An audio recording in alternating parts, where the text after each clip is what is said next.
The saying goes, defense wins championships. Well, up until this point, the NFL had seen some incredible defenses. Picked up by the Cardinals! The 73 Dolphins, the 1976 Steelers, the 85 Bears, among others. But with only 970 rushing yards allowed on the season, 10.3 points given up per game, a record 4 shutouts, the 2000 Baltimore Ravens set itself apart as the most dominant defense of all time. But how good were they really?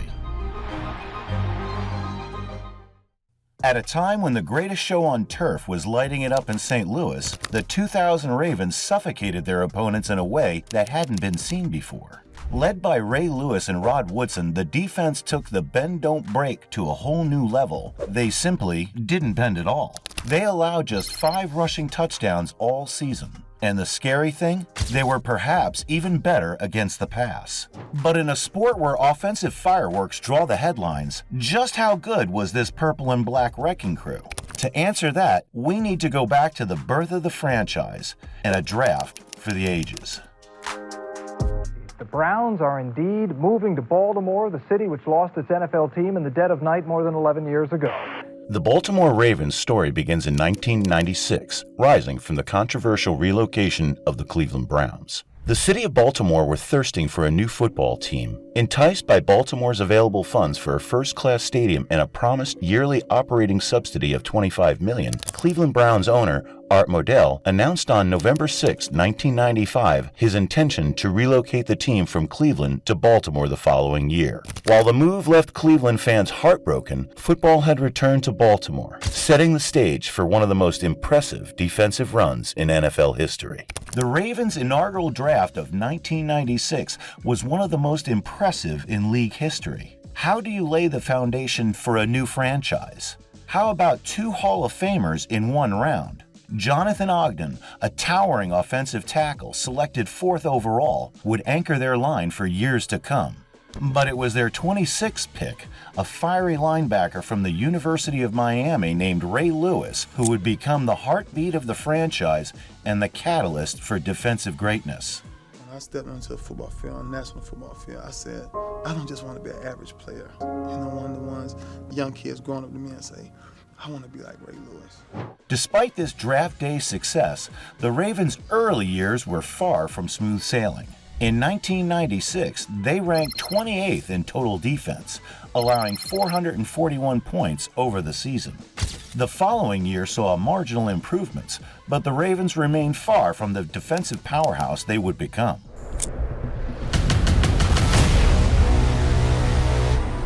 The tide began to turn in 1998 with the arrival of Ron Woodson, who brought experience and leadership to a young secondary. His impact, combined with the maturing young talent, led to steady improvement.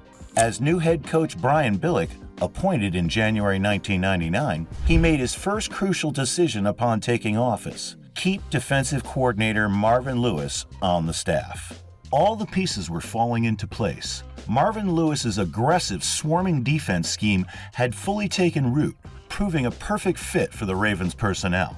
Under his guidance, the 1999 season saw a dramatic improvement. The Ravens leapt to the second-ranked defense in the league, allowing just 237 points, a stark contrast to the 335 they had given up the year before. This rapid improvement was built on the backs of several key players. Peter Boulware was racked up 10 sacks. Ray Lewis, now in his 4th season, was blossoming into one of the NFL's premier defenders. His sideline-to-sideline speed, roaring speeches, and bone-crushing hits were becoming the stuff of legend. We going for a ring, man! Nothing else don't matter, man! But he's coming today! That's what loyalty is! In the secondary, Ron Woodson's veteran presence was complemented by the emergence of young talents like Chris McAllister and Dwayne Starks. McAllister, the team's first-round pick in 1999, showed flashes of the shutdown corner he would become and snagged 5 interceptions. The defensive line, anchored by stalwarts like Michael McCrary and Rob Burnett, was becoming increasingly difficult for opponents to run against. In 1999, they allowed just 3.1 yards per carry, the best mark in the NFL. As the team entered the new millennium, there was a palpable sense of anticipation in Baltimore. The defense had shown flashes of brilliance, jumping from one of the league's worst to one of its best in just a few short years. The foundation was set, the pieces were in place, and the stage was primed for something truly special. The Ravens kicked off the 2000 season with a statement. In their opener against the Pittsburgh Steelers, they allowed just a single missed field goal attempt in a 16-0 shutout victory. It was a hard-fought game against their bitter divisional rivals and set the tone for a season of defensive dominance that would leave the NFL in awe. Over the next few weeks, the Ravens continued to stifle offenses. In Week 2 against Jacksonville, they picked off Mark Brunell twice and forced 4 fumbles. Against Cleveland in Week 5, 3 more picks and 3 more forced fumbles. This ball-hawking mentality would become a hallmark of their season. But perhaps the biggest display came halfway through the season. From Weeks 5 to 9, the Ravens' offense hit a historic slump. Led by Trent Dilfer, the Ravens' passing game was in complete disarray, failing to score a single touchdown for 5 straight games. For most teams, this would spell disaster. For the 2000 Ravens, it was an opportunity to showcase their defensive prowess. During this offensive drought, the defense stepped up in remarkable fashion. They won 2 of those 5 games, holding their opponents to an average of just 9.4 points per game. As the season progressed, the accolades began to pile up. Ray Lewis, the heart and soul of the unit, was playing at an otherworldly level. He would go on to win Defensive Player of the Year, amassing 137 tackles, 3 interceptions, and 2 fumble recoveries. His ability to read offenses and make plays all over the field was unparalleled.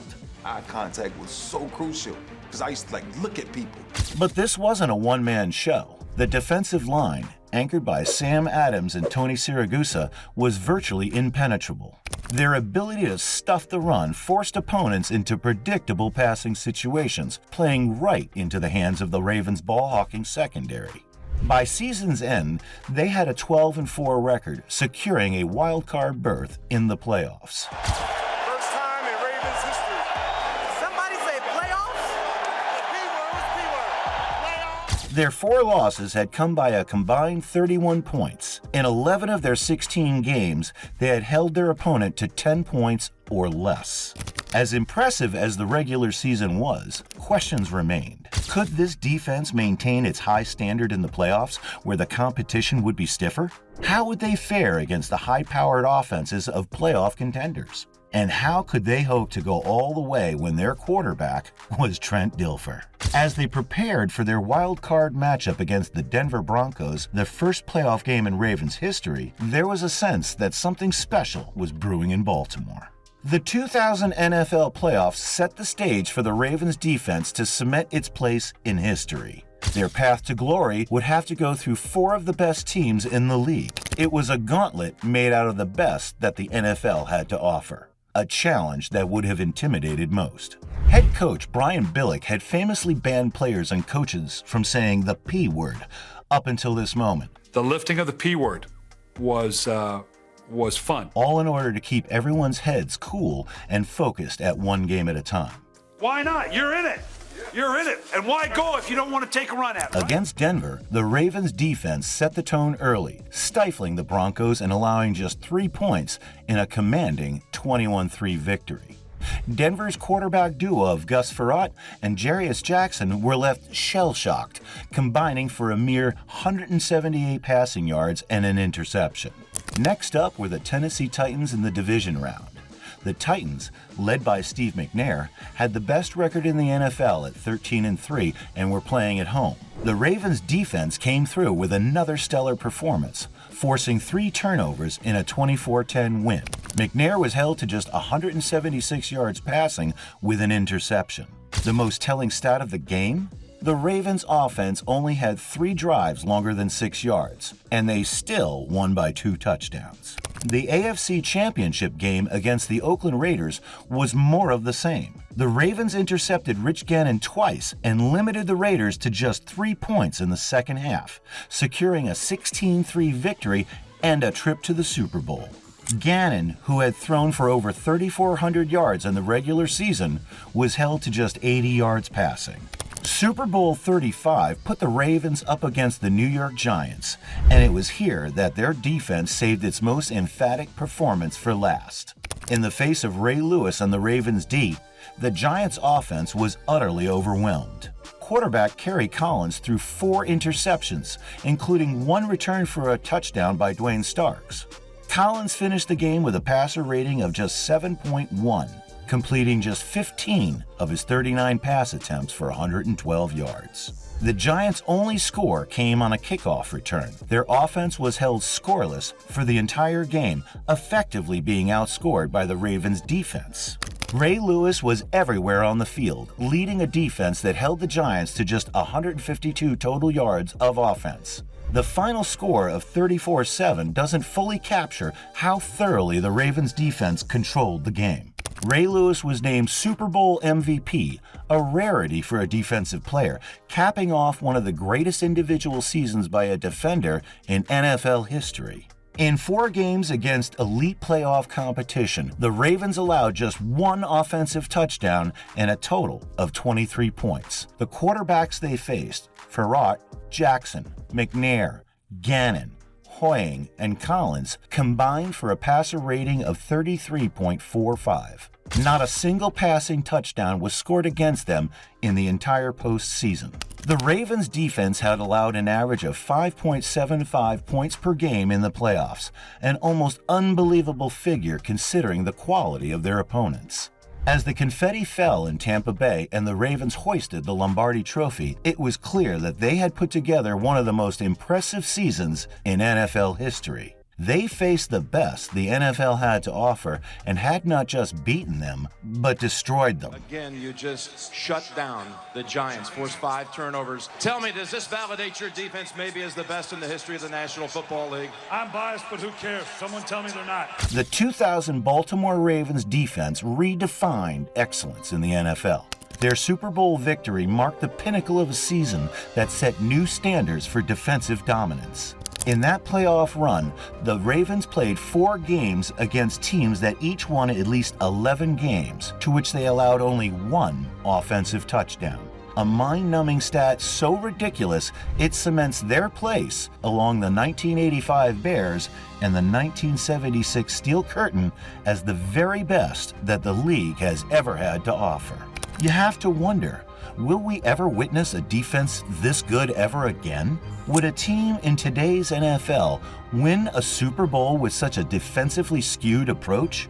As the NFL continues to evolve, favoring high-scoring offenses, there may never be a better testament to the adage that defense wins championships.